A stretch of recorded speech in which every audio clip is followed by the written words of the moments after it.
Shalom, roi et reine du royaume de Dieu, je suis Jean-Claude Dogo de Rich Ministries. Merci de m'accueillir chez vous. Bienvenue au Caviar Spirituel. Aujourd'hui, nous allons traiter d'un thème qui est la vallée de la décision. Bien aimé, nous allons être obligés de prendre une décision après ce message. Donc, apprête-toi à prendre une décision. La vallée de la décision. Pour cela, nous allons déjà ouvrir nos Bibles dans 1 Roi, chapitre 20, verset 28.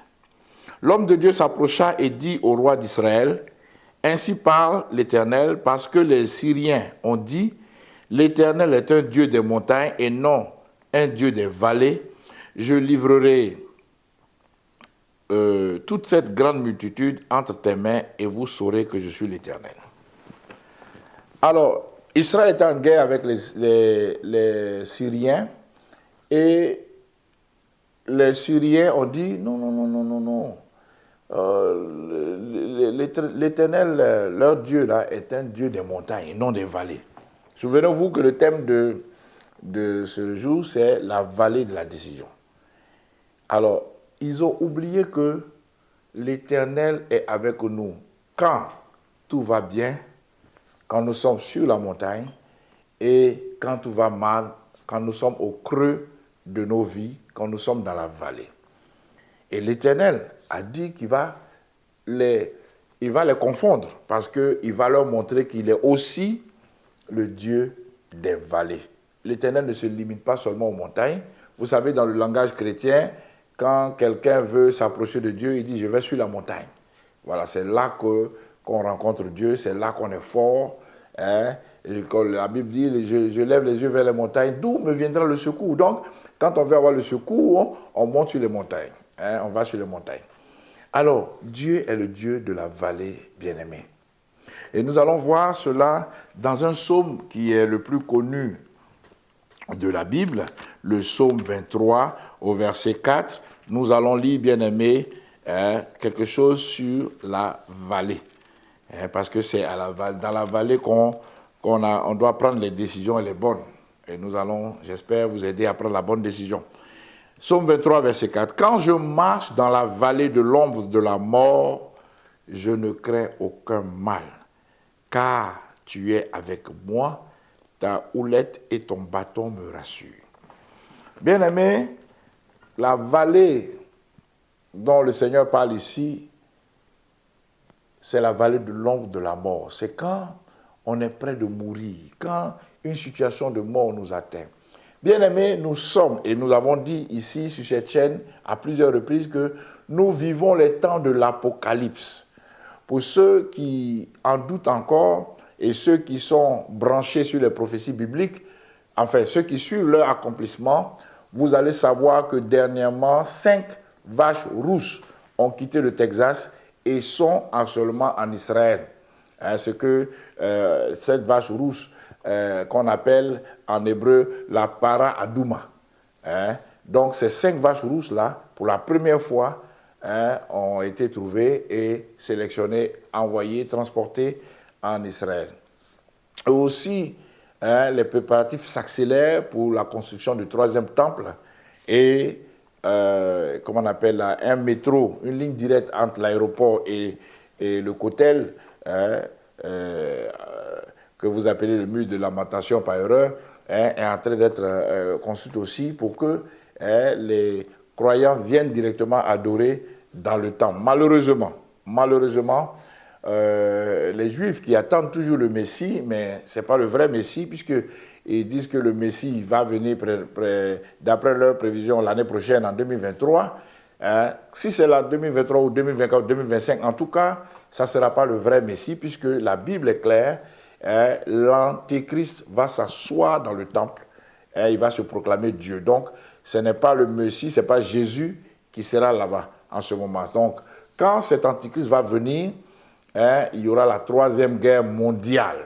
Donc, nous sommes dans les préparatifs, il y a des soupçons de 3e guerre mondiale. Nous prions que la bombe atomique ne soit pas lancée sur nous, mais nous sommes en ce moment tous dans la vallée de l'ombre de la mort. Donc nous nous apprêtons comme nous pouvons, nous faisons des provisions, nous achetons nos masques anti-atomiques, pour ceux qui sont les plus prévoyants, mais il faut prendre des décisions dans la vallée de la décision. Mais en plus, nous devons vraiment être alertes parce que le Seigneur nous demande de prendre des décisions parce que nous ne sommes pas des robots, c'est à nous-mêmes de décider ce que nous voulons faire avec nos vies. Nous allons voir, bien aimés, ensemble, un exemple d'une décision qui a été prise. Malheureusement, c'est un mauvais exemple parce que c'est une mauvaise décision que la personne concernée a prise. Alors, nous allons lire dans Genèse chapitre 19. Genèse chapitre 19. Genèse, c'est le premier livre de la Bible, au verset 26. La femme de Lot regarda en arrière et elle devint une statue de sel. L'Éternel envoie ses anges à Sodome et Gomorrhe. Il décide de détruire la ville et il demande à Lot de venir avec sa femme et ses filles, parce que les gens ont refusé de venir. Donc, sa femme et ses filles, pour fuir. Mais il leur donne une recommandation. Vous êtes dans la vallée, montez sur ces montagnes-là pour vous cacher, pour vous réfugier, mais ne regardez pas en arrière. Ne regardez pas en arrière.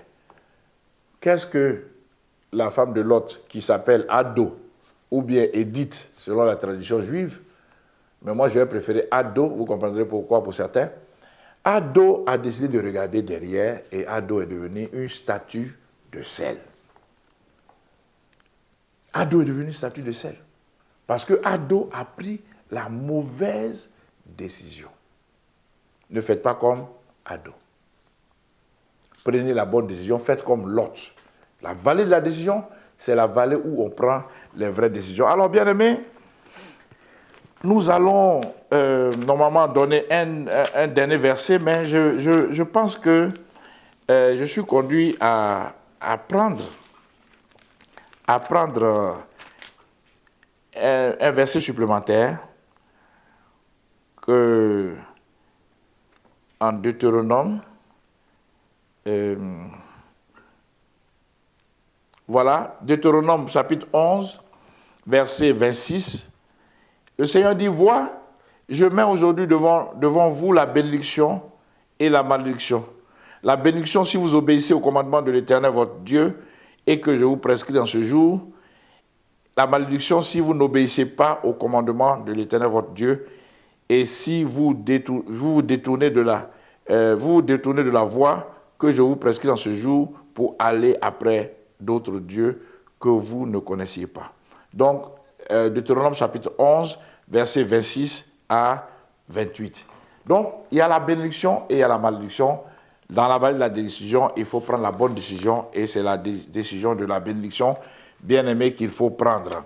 Alors, enfin, nous allons terminer ce message sur la vallée de la décision avec le dernier livre de la Bible, Apocalypse, chapitre 3, verset 20. Le Seigneur dit, « Voici, je me tiens à la porte et je frappe. Si quelqu'un entend ma voix et ouvre la porte, j'entrerai chez lui, je souperai avec lui et lui avec moi. » Bien-aimé, est-ce que tu veux que le Seigneur entre chez toi, souper avec toi? Est-ce que tu veux qu'il entre chez toi, souper avec toi et toi avec lui? Baisse la tête, prie avec moi, répète après moi si c'est ton désir.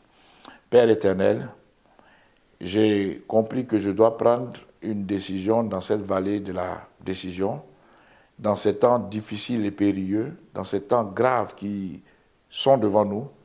Tu as dit dans les derniers temps, il y aura des temps difficiles. Aujourd'hui, nous sommes à l'orée d'une troisième guerre mondiale, une guerre nucléaire. Je prends l'engagement aujourd'hui, devant l'occasion qui m'est donnée, de t'accepter dans mon cœur, dans ma vie, comme Seigneur Sauveur personnel, afin que tu me diriges avec ta houlette et ton bâton, pour qu'il me rassure, dans la vallée de l'homme de la mort, dans laquelle je suis en ce moment. Je t'accepte comme Seigneur Sauveur personnel, et je prie que tu me sauves et que tu fasses de moi ton fils, ton enfant, ta fille, ton enfant. Que la gloire te soit rendue. Merci de m'avoir accepté. Merci d'avoir fait de moi une créature nouvelle. Au nom puissant de Jésus, j'ai prié. Amen. Merci beaucoup de nous avoir suivis. Jésus revient bientôt. Shalom, Maranatha, les Trautes.